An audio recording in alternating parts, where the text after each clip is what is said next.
जरा सोचिए, आज से हजारों साल पहले हमारे पूर्वजों ने खेती की शुरुआत कैसे की होगी। आज से लगभग 12,000 साल पहले की दुनिया, न कोई शहर, न कोई गांव, न खेत, न घर, बस घना जंगल, बर्फ से ढकी धरती और जीवन के लिए हर दिन एक जंग। ये था आदिमानव का संसार।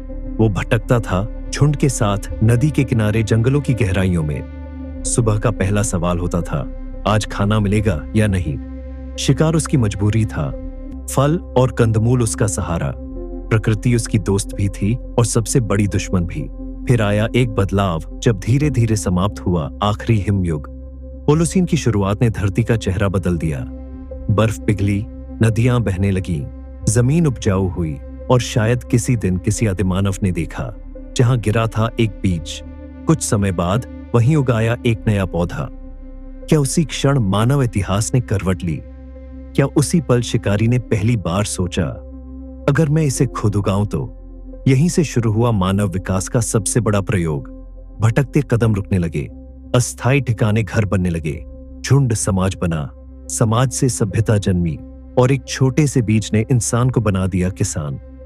ये कहानी है उस क्षण की जब इंसान ने सिर्फ भोजन नहीं उगाया, उसने भविष्य बोया। इंसान के इस क्रांतिकारी सफर को गहराई से समझने के लिए आज हमें 12,000 साल पीछे जाना होगा। शुरुआत होती है खेती से पहले की दुनिया, जब इंसान किसान नहीं था बल्कि वह शिकारी और संग्रहकर्ता। आज से हजारों साल पहले, जब धरती पर न कोई खेत थे, न गांव, न अनाज के भंडार, इंसान था शिकारी और संग्रहकर्ता। सुबह की पहली किरण के साथ ही जीवन का संघर्ष शुरू हो जाता था। कुछ लोग शिकार की तलाश में निकलते, हाथ में भाले, पत्थर के औजार और अनुभव का सहारा। दूसरी ओर महिलाएं और बच्चे जंगलों में फल, कंदमूल, बीज और जंगली अनाज इकट्ठा करते। उनका हर दिन अनिश्चित था। अगर शिकार मिल गया तो पेट भरेगा, अगर नहीं मिला तो भूख ही साथी होगी। कोई स्थायी घर नहीं था, जहां भोजन मिलता वहीं ठिकाना बन जाता। गुफाएं, नदी किनारे, पेड़ों के नीचे बनी अस्थायी झोपड़ियां, बस यही उनका संसार था। उनके पास संपत्ति नहीं थी, न कोई अमीर न कोई गरीब। जो भी मिलता पूरे समूह में बांटा जाता। जीवन साझा था और अस्तित्व एक दूसरे पर निर्भर। लेकिन इस जीवन की सबसे बड़ी कमजोरी थी प्रकृति पर पूरी निर्भरता। अगर मौसम बदल जाए, अगर जानवरों के झुंड दिशा बदल दें, अगर किसी इलाके में फल सूख जाए, तो पूरा समूह फिर से चल पड़ता, एक जगह से दूसरी जगह भटकते हुए जीवित रहने की तलाश में। उन्हें अभी यह एहसास नहीं था कि जीवन को सिर्फ ढूंढा नहीं जाता, उसे बदला भी जा सकता है। और यह बदलाव आने वाला था जब प्रकृति खुद एक बड़े मोड़ की ओर बढ़ रही थी।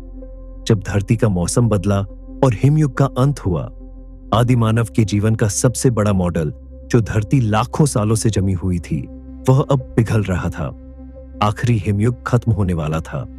यह बदलाव आदिमानव के जीवन को सीकरी जीवन से कीसन बनाने वाला था, भटकते जीवन से स्थायी जीवन में बदलने वाला था। हजारों साल तक धरती पर ठंड का राज रहा। विशाल हिमखंड, जमी हुई नदियां और कड़ी हवाएं, यही संसार था।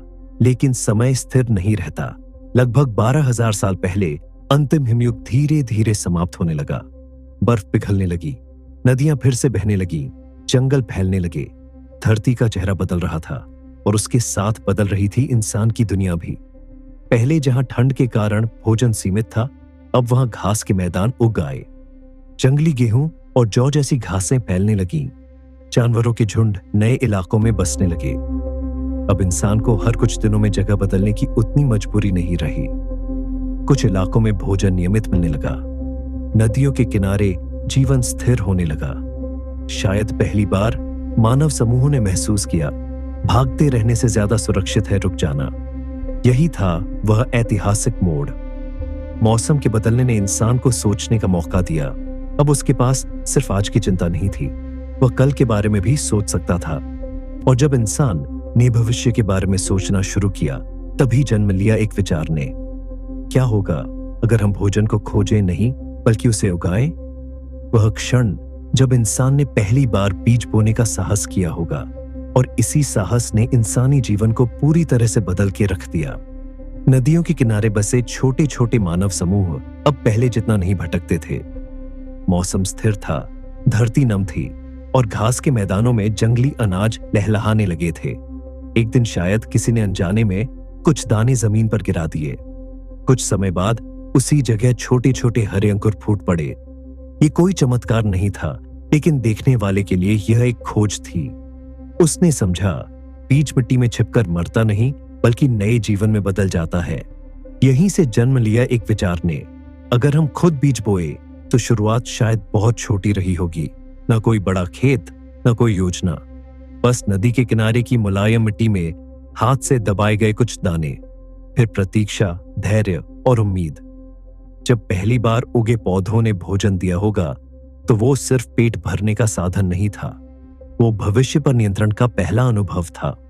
अब इंसान केवल प्रकृति का पीछा नहीं कर रहा था, वो प्रकृति के साथ मिलकर काम कर रहा था। लेकिन बीज बोना एक प्रयोग था, और प्रयोग सफल होने के बाद जीवन वैसा नहीं रह सकता था जैसा पहले था। क्योंकि अगर भोजन एक जगह उग सकता है, तो इंसान को भी वहीं रुकना होगा। जब इंसान ने सचमुच रुककर अपना पहला स्थायी ठिकाना बनाया, ये वह क्षण था जब इंसान ने पहली बार बीज बोने का साहस किया होगा, और इसी साहस ने इंसानी जीवन को पूरी तरह से बदल के रख दिया। और शायद यहीं से जन्म हुआ होगा इंसान के पहले ठिकाने का। बीज बोने के बाद एक सच्चाई सामने थी, फसल को बढ़ने में समय लगता है।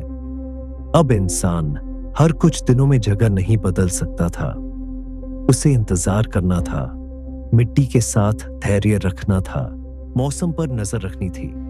और यही इंतजार मानव इतिहास की दिशा बदलने वाला था।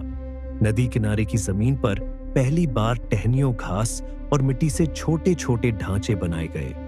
ये गुफाएं नहीं थी, ये भागते हुए बनाए गए अस्थायी ठिकाने भी नहीं थे, ये थे रुकने के इरादे से बनाए गए घर। धीरे धीरे कई परिवार पास पास बसने लगे।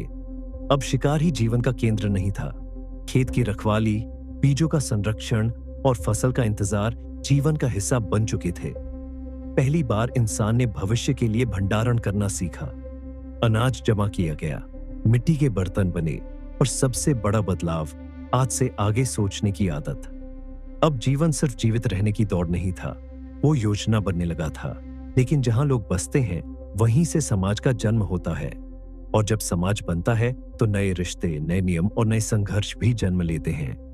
कैसे खेती ने समाज बनाया, इंसान का पहला स्थायी ठिकाना बसाया, और सबसे बड़ा मोड़, इंसान सीखरी से किसान बना। लेकिन खेती की वजह से मानव जीवन में समस्याओं का भी जन्म होने लगा। जब इंसान बस गया, तो सिर्फ घर नहीं बदले, पूरा समाज बदल गया। पहले सब कुछ साझा था, शिकार मिलता तो सब खाते, कोई स्थायी संपत्ति नहीं थी, न जमीन किसी की थी, न भोजन का भंडार। लेकिन अब जमीन की अहमियत बढ़ गई। जिस परिवार ने जिस जगह बीज बोया, वो जगह उसके लिए कीमती हो गई। धीरे धीरे हमारा और तुम्हारा का भाव जन्म लेने लगा, अनाज जमा होने लगा, भंडार बनने लगे। और जहां भंडार होता है, वहीं सुरक्षा की जरूरत भी पैदा होती है। कुछ लोग खेती में लगे, कुछ भंडार की देखभाल करने लगे, कुछ औजार बनाने लगे। काम बंटने लगा, और काम के साथ महत्व भी बंटने लगा। यहीं से शक्ति का संतुलन बदलने लगा। जो जमीन पर नियंत्रण रखता था, जो भंडार का मालिक था, उसकी आवाज भारी होने लगी। रिश्ते भी बदल गए। अब परिवार सिर्फ साथ रहने की मजबूरी नहीं था, बल्कि संपत्ति और विरासत का आधार बन गया। समाज संगठित हुआ, नियम बने, नेतृत्व उभरा। खेती ने सिर्फ पेट नहीं भरा, उसने सत्ता, व्यवस्था और असमानता की नींव रख दी। और यहीं से शुरू हुई एक लंबी यात्रा, छोटे छोटे गांवों से बड़ी बस्तियों तक, और बस्तियों से सभ्यताओं तक। कैसे एक छोटे से बीज ने मानव इतिहास को सभ्यता की ओर मोड़ दिया। एक समय था जब इंसान जंगलों में भटकता था, फिर मौसम बदला, उसने बीज बोया, रुकना सीखा, घर बनाए, समाज बनाया, और अब वो सिर्फ जीवित नहीं रह रहा था, वो निर्माण कर रहा था। जब खेतों में नियमित फसल उगने लगी, तो कुछ लोगों को हर दिन भोजन जुटाने की चिंता। जब खेतों में नियमित फसल उगने लगी, तो कुछ लोगों को हर दिन भोजन जुटाने की चिंता से मुक्ति मिली। यहीं से जन्म हुआ नए कौशलों का। किसी ने औजार बेहतर बनाए, किसी ने मिट्टी के बर्तन गढ़े, किसी ने घरों को मजबूत किया। धीरे धीरे छोटे गांव बड़ी बस्तियों में बदलने लगे। इतिहासकार इसे नवपाषाण क्रांति कहते हैं। वही काल जिसे दुनिया आज नियोलिथिक रिवॉल्यूशन के नाम से जानती है। इसी बदलाव ने